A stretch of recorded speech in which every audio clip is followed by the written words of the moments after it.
Assalamualaikum warahmatullahi taala wabarakatuh. Ya diniyah al-Fatihah. Alhamdulillahi rabbil alamin arrahmanir rahim maliki yaumiddin iyyaka na'budu wa nasta'in ihdinas siratal mustaqim siratal ladzina an'amta 'alaihim ghairil maghdubi 'alaihim waladdallin. Rabbi ighfir li amin. A'udzu billahi minasyaitonir rajim. Bismillahirrahmanirrahim. Alhamdulillahi rabbil alamin. Allahumma salli wa sallim wa barik ala sayyidina Muhammad wa ala alihi wa sahbihi wa ikhwanihi minal anbiya'i wal mursalin. Salawatullahi wa salamuhu alaihim ajma'in fi kulli waqtin wa hin. Amma ba'du, subhanaka la ilma lana illa ma 'allamtana innaka antal alimul hakim. La haula wa la quwwata illa billahil aliyyil azim al azizil hakim. Bismillahirrahmanirrahim. Allahumma aftah alaina futuhal arifina bihikmatika wa anshur alaina rahmataka wa dhakkirna ma nasina ya dzal jalali wal ikram.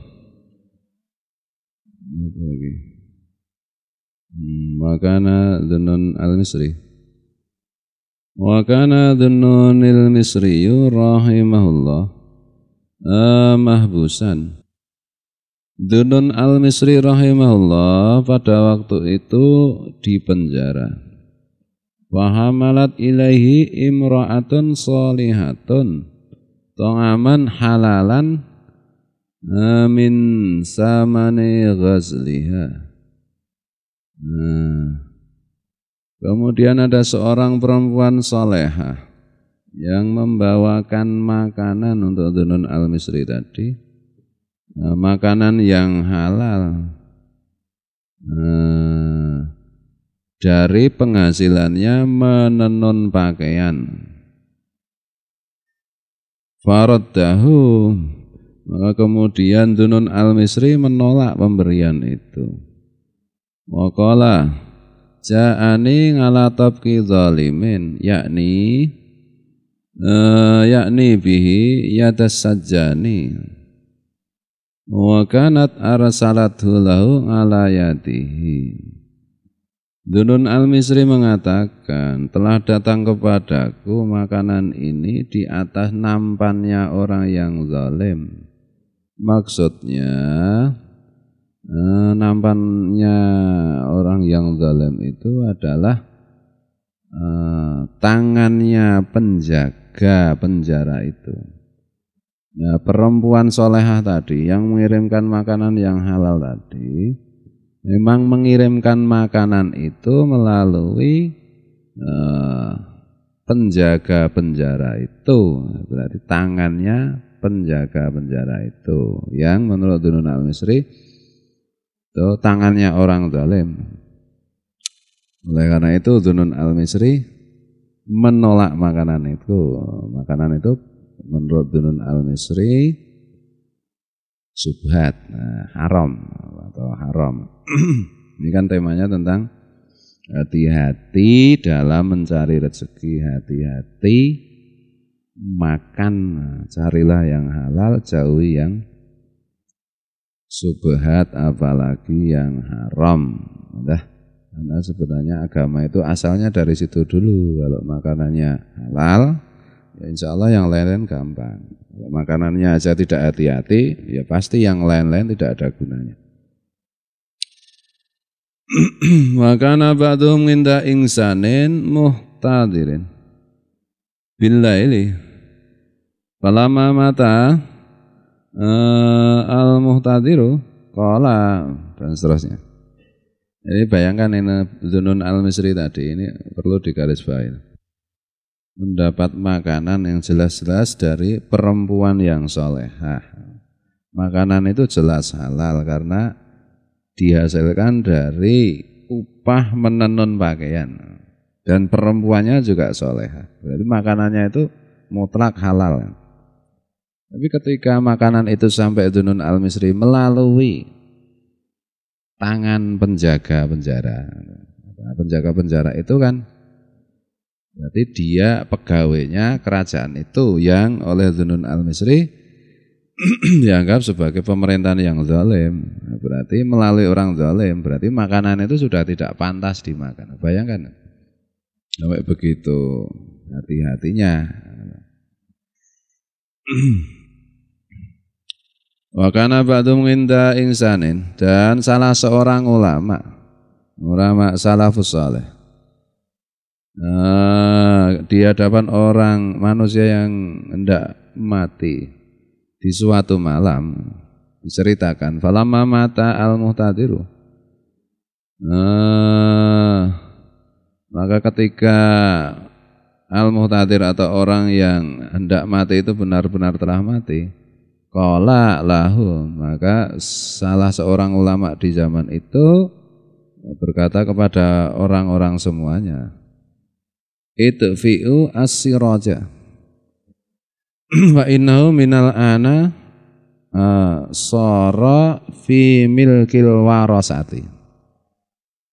Matikanlah lampu itu, sebab sejak matinya orang ini, lampu ini atau minyaknya lampu ini telah menjadi harta warisan.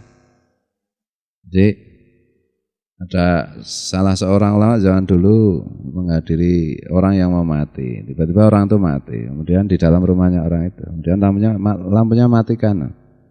Ini lampu ini sudah menjadi harta warisan. Bukan harta si mati itu lagi. Jadi harus dimatikan. Nah, nanti kalau minyaknya habis kasihan yang waris. Lampunya, cahayanya dari harta warisan saja ulama itu tidak mau. Itu lampunya belum. Nah, kalau kita ketemu maling, terus malingnya pakai motor, ada lampunya, ada. Kudune dia merem we. Nah, gitu. Oke, cahaya dari haram jadi. Nah, padahal sekarang itu kayak banget tuh. Kalau kita ke kota itu tempat-tempat produksi rezeki yang haram toh, lampunya terang benderang. Oh piye kowe? Oh do merem apa. Kena wong biyen ngono. Allah berbahagialah orang-orang yang buta matanya, ora maksiat motor, dhewe maksiat terus. Lampu nek menurut ulama salaf itu enggak boleh dari apa jenenge cahayanya itu mungkin dari minyaknya atau dari lampunya yang haram itu enggak boleh. Dari harta warisan kalau kita menikmati kan berarti haram. Nah, itu hartanya si yatim, anak-anak yatim. Bismillahirrahmanirrahim. Ini benar-benar terjadi gitu loh. Jadi kita mungkin tidak bisa melaksanakan, tapi kita mengagumi dan mencintai mereka, menyayangi mereka, betapa rasa takut kepada Allah, ketakwaan di dalam hati dan keimanan mereka yang begitu kuat sampai tercermin ke dalam tindakan-tindakan yang menurut kita hampir-hampir mustahil atau tidak masuk akal.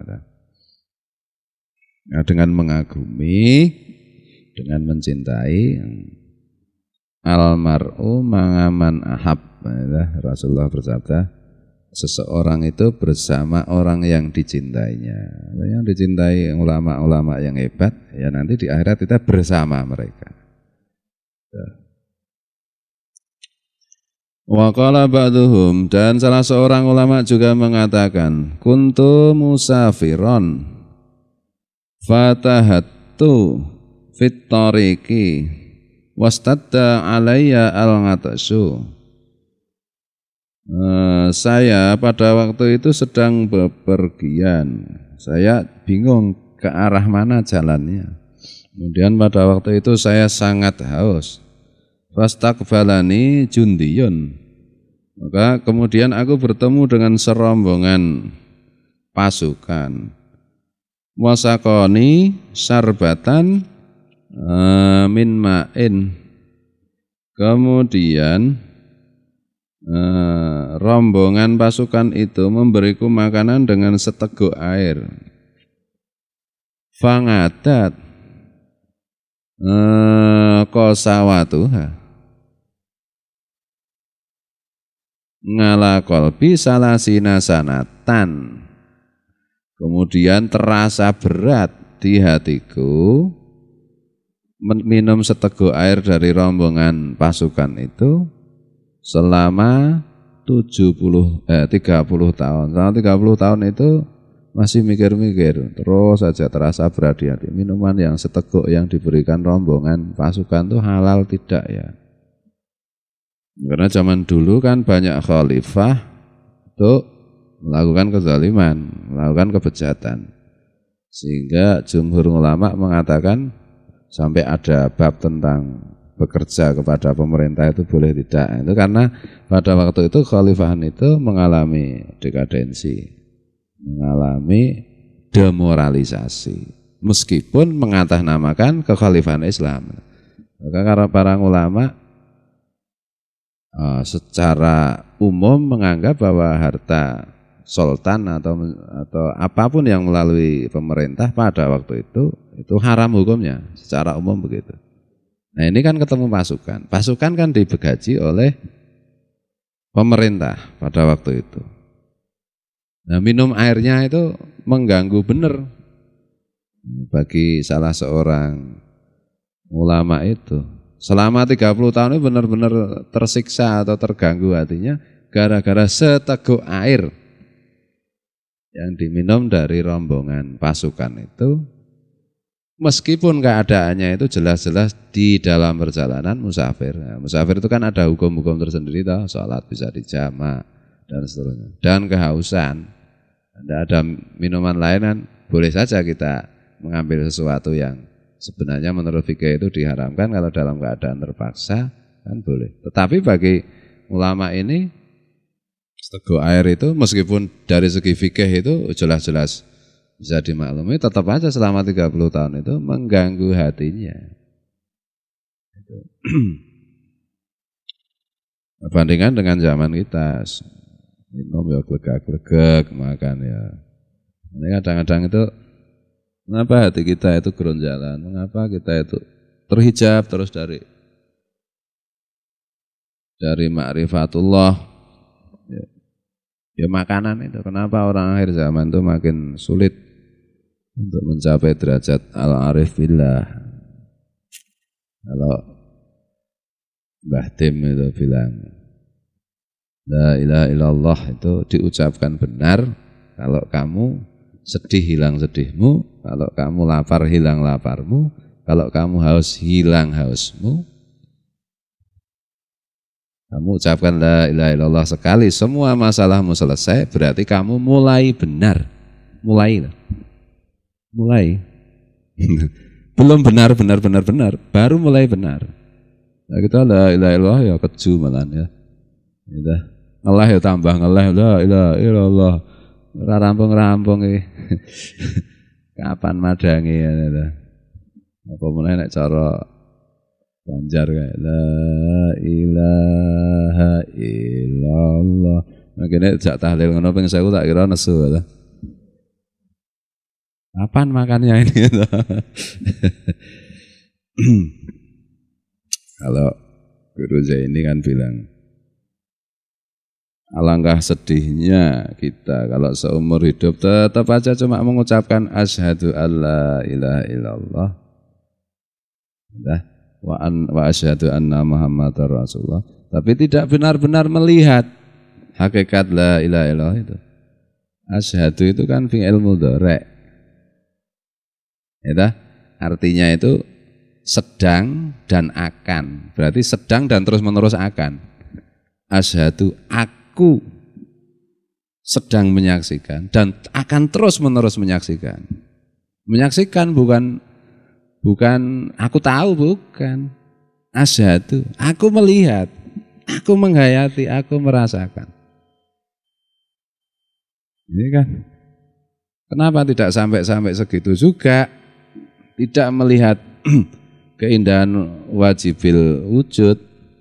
Ya kita mungkin Fakta terbesarnya karena nggak hati-hati dengan apa yang kita makan.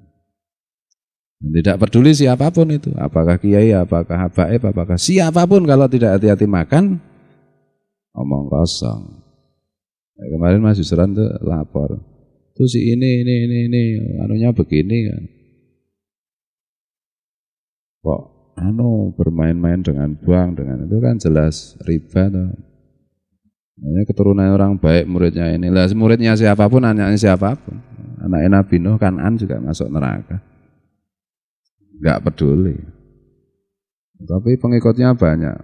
Soal benar dan salah itu bukan masalah pengikut banyak atau sedikit. Sesuatu yang benar tetap aja benar meskipun hanya diyakini sedikit orang. Sesuatu yang salah tetap aja salah meskipun itu diyakini oleh banyak orang. Jadi letaknya bukan pengikut atau bukan banyak diikuti orang atau tidak.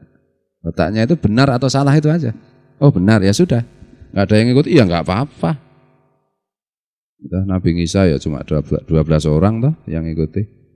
Nabi Nuh berapa itu? 40 orang. Ya. Nabi yang lain nggak ada yang nggak punya pengikut sama sekali. Satu aja nggak ada. Tetap ya Nabi dia. Nah gitulah. Ada juga yang banyak pengikutnya seperti Rasulullah, seperti Nabi Dawud, Nabi Sulaiman, ya, banyak. Ini bukan sedikit banyaknya, tapi masalahnya itu benar atau salah dulu. Kalau kembali ke Guru Zaini tadi, alangkah sedihnya kalau kita seumur hidup tidak bisa merasakan asyhadu itu benar-benar kita melihat keindahan wajibil wujud. Nah itu mungkin salah satu penghambatnya, bukan hanya mungkin ya rezeki dulu, rezeki nggak hati-hati ya sudah.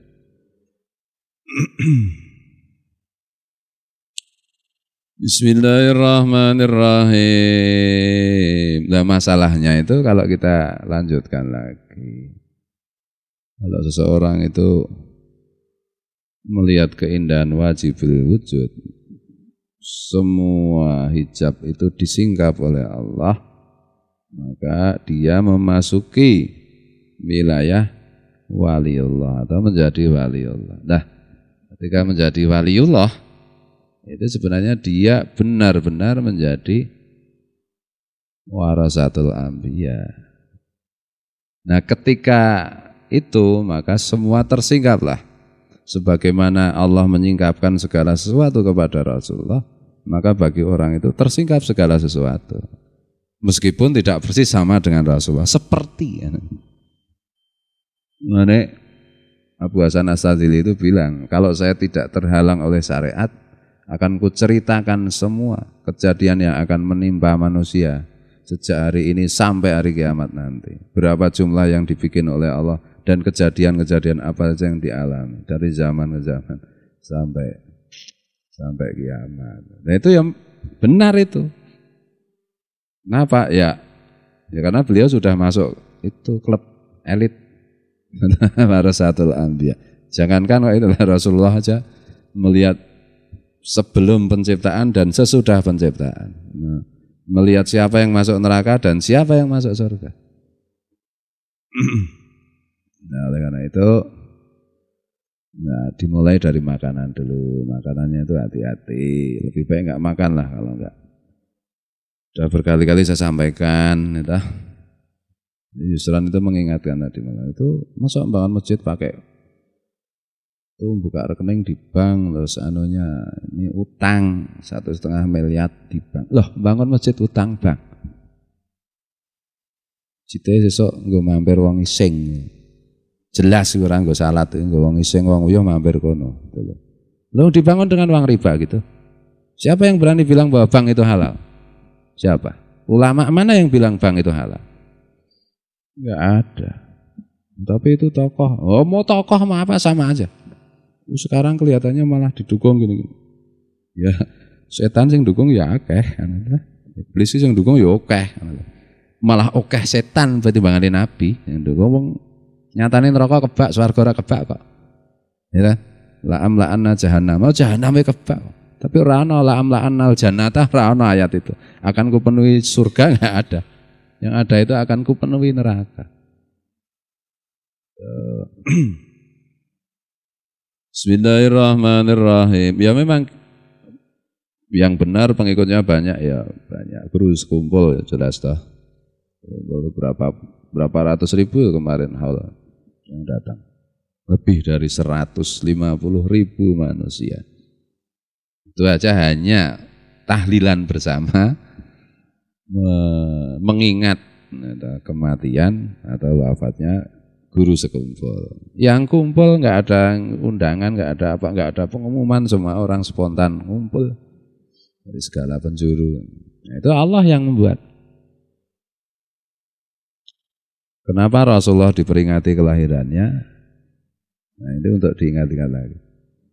Kenapa ulama diperingati hari wafatnya? Udah terangkan belum? Belum ya? Udah ya? Apa? Karena ya diulang lagi. Okleng cerdas lupa. Engko tak terangke engko sak jam kasus lali ya. Rasulullah diperingati lahirnya karena kita mensyukuri kelahiran Rasulullah. Kalau Rasulullah tidak diciptakan Allah, kita semua masuk neraka. Maka kelahiran Rasulullah wajib kita syukuri karena dengan lahirnya Rasulullah banyak orang masuk surga.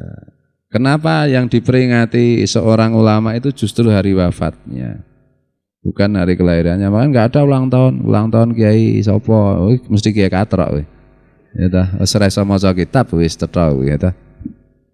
Tapi sekarang ya banyak juga Ustadz Kiai itu memperingati hari kelahiran terus happy birthday tuyul, ngundang tuyul itu. Kenapa ulama itu diperingati hari wafatnya? Karena wafatnya ulama itu bersatu dengan Rasulullah, bertemu dengan Rasulullah. Bertemu dengan Allah yang sangat dicintainya.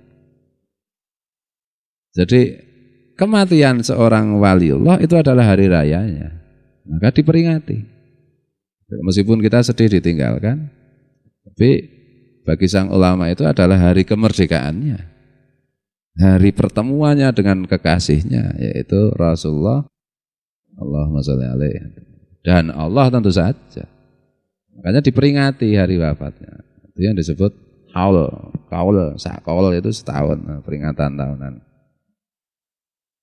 Sholat terus Pak besok kalau mati kamu diholi enggak Pak? Ya terserah. Besok tak pesan masamu supaya diholi. Suwe-suwe terus Pak kapan mati Pak? Kayak tak holi. Bismillahirrahmanirrahim. Wa hikayatun fi dzalika aksaru min antuhsa. Sejarah para salafus saleh yang seperti itu, yang soal hati-hati soal rezeki itu tentu saja banyak sekali kalau dihitung satu persatu. Wallahu muwaffiq ila aqwamit thoriq wallahu alam. Assalamualaikum warahmatullahi wabarakatuh.